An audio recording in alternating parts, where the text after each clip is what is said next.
because of the type of work that I enjoyed, I didn't feel it, to be a pressure thing or I should have struggled with it. I just got on and did it and enjoyed doing it. It was easy for me. I think it's always the way, isn't it? Professionals always make stuff look easy, don't they? You look at it and go, how do they do that? Because they do. But if you enjoy it, it's half the battle.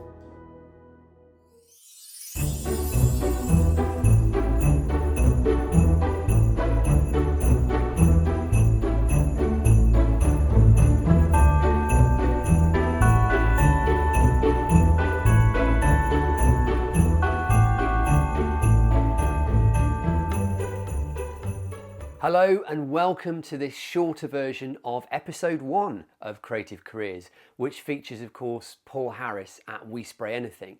Now, as ever, the full episode is available. It was the first one I did, and a link to it is in the episode description below. It's a great episode. I would encourage you to watch it, particularly if you've got an active interest in any of the main themes, whether that's spray painting directly, running a business, hands-on skills, even technology and chemistry and things like that. It's a fantastic episode, but as ever with all these episodes now, I'm creating a shorter version for those with just a passing interest. Let's call it the highlights package. Now, as ever, please do subscribe to my channel if you haven't already done so, and do share this content with anybody you feel would benefit from this, whether that's careers advice, guidance, just inspiration in general. All you need to do is click on the subscribe link below. By clicking on that button, you will receive all notifications of new videos for free. You don't have to do anything at all. If you have already subscribed, then thank you so much. I really, really appreciate it. And on with the episode. So I arrived at the spray shop in Bromsgrove to meet with Paul. Since opening in 2005, he's had thousands of items through the doors, all of which have been transformed and given new life through the magic of spray paint. He explained to me how he came to set up his unique business where so many items get restored and lovingly repainted. 2005-ish, we worked on building sites. I started our on-site coatings company and I went out in a van and spray painted buildings, really. So painting the outside of buildings, doing repairs and stuff like that. And we had a load of guys and working from home, and it was pretty tricky. So we wanted to find a unit that we could work from. This came available, and we started it from here. This wasn't just bespoke for We Spray Anything. It was just a unit we needed for, doing servicing with vans and the guys could pick their paint and stuff like that. But of course, over the years, your business changes. And now we've got this place here, which we've got 3 spray booths. As you can see, there's one over in the corner. So when we do the dusting and sanding, that sucks all the dust up. There's another spray booth down here. So we do some more spraying in there, and there's one to the right of us, just on the side here. So we've done everything here. So small things to hundreds of mannequins to furniture, whatever you want, and it comes in here, and we work on it, it goes out the door. So it's quite interesting what you can get, really, and you just never know. As I say, when people turn up with a van, they go, hey, how'd you do this? And we just do it in here and in the booth. So, it's good, really, from that point of view. But you need this type of equipment to make it work. You can't just do it without any of this. It just won't happen.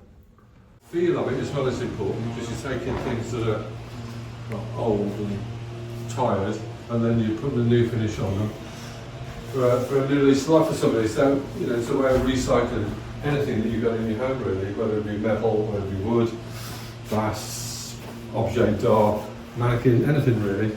And the idea is that we can recycle virtually any item that you can see in here, and the things that we've never even heard of before that people bring in, and they can bring the strangest things. Well, you think about mannequins, quite expensive, most of them, because they're mass-produced in just one colour. So most of them do white. But designers, interior designers, people don't want white. They want, things that reflect for their clothes. We've just done some stuff for Beyonce, so she wanted something. For Beyonce? Yeah. So she wanted something with black chrome, so she could put her clothes on it. Right. And they did that flannels in London. So all of these people have got different ideas about. They give us a blank canvas, if you like, and then we create the finish for it. So that's what we want. This, I want that. There is a paint mixing studio at We Spray Anything which uses computer technology in order to select the correct colour and mixing scheme from 2.5 million colour options, which is the entire spectrum of possible colours that the average human eye can recognise. And this is across a multitude of product types, ranging from water-based through to incredibly hard-wearing solvent-based paint. So, let's talk paint really. Do you think all the things that we do here, we went to America to see how this thing works? This paint, I call it the most expensive paint in the world. Whether the manufacturers are like that, I don't really know, but it is. But we wanted something that no other paint could do. You put a wire on this. So this, in your experience, is the most expensive paint that you've worked with? Yeah, so that paint for this is £5 a square inch, plus £100 an hour labour to put it on. And then there's enhancements on that, like there's clear coats and all the rest of it. But there's 5 layers into this. So with 2 wires onto that, look, 9-volt batteries, and then you don't switch on the other. How about that? I think, really? How does that do that? Look, there's no bulb, and it does that. So how does this work exactly then? So it's electroluminescent paint. So this is electronic paint? It is, yeah. So as soon as you put the power to it, it vibrates it and lights it. All these different colours. Let's just capture that in, yeah. Really clever, so you can switch it on and off. But I think that's a brilliant product. But we can chrome that as well, so we can put a chrome finish over the top of that, so you could have illuminated chrome, which nobody else can do in the world. We can do it, but it works. Having learnt so much about the sheer range of creative possibilities the spray shop has to offer, and having seen things in action, I was keen to get a better understanding of how Paul came to be running such a unique business. We headed back up to the showroom for a chat, where it quickly became clear that he didn't always have such a fixed idea what he wanted to do for a living.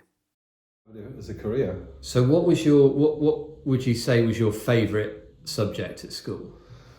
Or did you have one? Yeah, art. I used to like art. Right, okay. Anything creative like that, taking things apart, putting it back together, metalwork, woodwork, all those things were good. I was more of a practical person really, rather than theory. You could do it, but I was more interested in those sort of things really, and I think that's what drove me to going into this industry. I think if you I don't know how you find out you're really good at stuff like that, but you go into it and think, oh, I can do this. So when you left school, how old were you when you left school? I was 16. So at 16, you knew you enjoyed those sorts of hands-on, creative type of subjects and things like that. What was your first job? Funny enough, I went to a motor accessory shop, but the motor accessory shop had a car garage attached to it, and they sold cars, and they'd got a body shop, and they do mechanical work. So I really started off that. I was in Lowe's garage. That was in where was that? Dudley, and that's really started me off doing that, because I'd got a choice then of either working in the car sales, which I didn't really like much, but you know, the practical side appealed to me, so that's what I started off doing, and I enjoyed doing it, and I just pushed forward from that really. And then I started off my own body shop when I was 21, so I started doing that. Because of the type of work that I enjoyed, I didn't feel it, you know, to be a pressure thing, or I ever struggled with it. I just got on and did it and enjoyed doing it. It was easy for me. I think when it's always the way in it. Professionals always make stuff look easy, don't they? You look at it and go, how do they do that? Because they do. But if you enjoy it, it's half the battle. You obviously want somebody who's practical and reliable as well, and you're able to teach somebody. The biggest problem that we've had over the years is that because we're a spray painting company, you get professional spray painters coming in who think they're the bee's knees, you see, they're the best things ever. And of course, when we show them, can you paint a mannequin or something really tricky, they get taken down a peg or two, and they don't really like it. So, but if you've got somebody as a raw recruit who's keen to learn, they're going to be reliable, they're going to turn up, and they're going to go, how can I do that, and what can I do next, and etc. So they're thirsty for knowledge. So they're curious. Yeah, that's the whole thing. And that will continue with them then, because obviously, because you're a spray painter, it doesn't mean to say that you can't earn a decent living, because you can.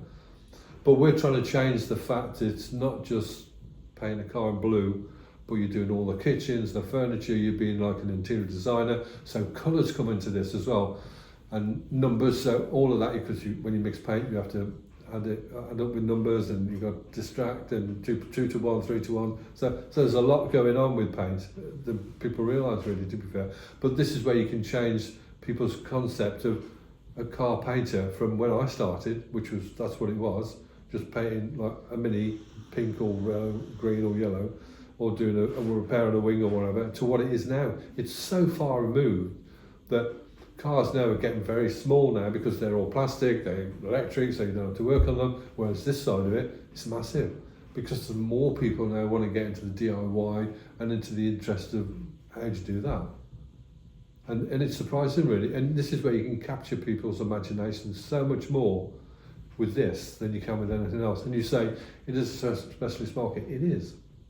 But once you can see from the candidates we got, everybody that comes along and has a look, they think, gosh, really? I can do this, can I? And you go, yeah, you can. It's different, isn't it? Because it's down to your creativity as well. And how good you are, whether you're interested in it as well, as that's the thing as well. Because we've brought so many elements together, not only with the painting, but like the recycling, transformations, environmentally friendly products, and all the rest of it. It's a bit more of a science now than it was when I first started. It doesn't bear any resemblance at all. But we've got a great platform for people to come into this and go, this is what you got, this is what you can do. I didn't have that when I was younger, because when you went into a body shop, it was a body shop. I tell you, during lockdown we did Lavazza coffee machines, and they rang up out of the blue and said, can you paint coffee machines? And I go, yeah, we never painted any before. I think we might have done a few. But anyway, I spent a month working with Lavazza coffee machines on the colours, how we're going to do it, etc. etc. We did like 70 or 80 of these, maybe 100. That was worth £100,000 over to do that job. And that was during lockdown. But what a brilliant job. You're working one of the biggest companies in the world for coffee, painting their coffee machines, and they were going to roll them out throughout Europe. Brilliant. What a brilliant job that was. And that went okay. But see, these sort of things, when you do like really big, tricky jobs, remember, some of these jobs you've never done before. So it's not, we haven't got a manual to say, this is how you do that, and this is how much it's going to take, and these are the problems you've got to overcome them. So whatever it is, whatever colour, whatever finish, we've got to do it and make sure it's out for that day. So that's where the pressures come in then, because you've got to do it for a time. It's going out on Monday, you've got to do it on Monday. The ones we did for Beyonce, they got to go out on Monday and they got to be finished because she was doing her show, and then it went to America after that. So we did all of that. So we've been really lucky.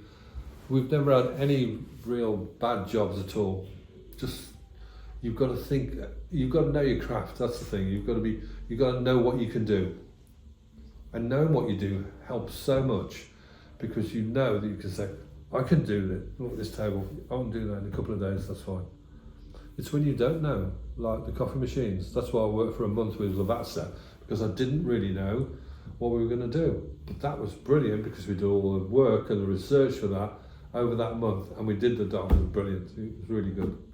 So you still get your pressures with it, but knowing your craft is important. Knowing about what you can and what you can't do is important.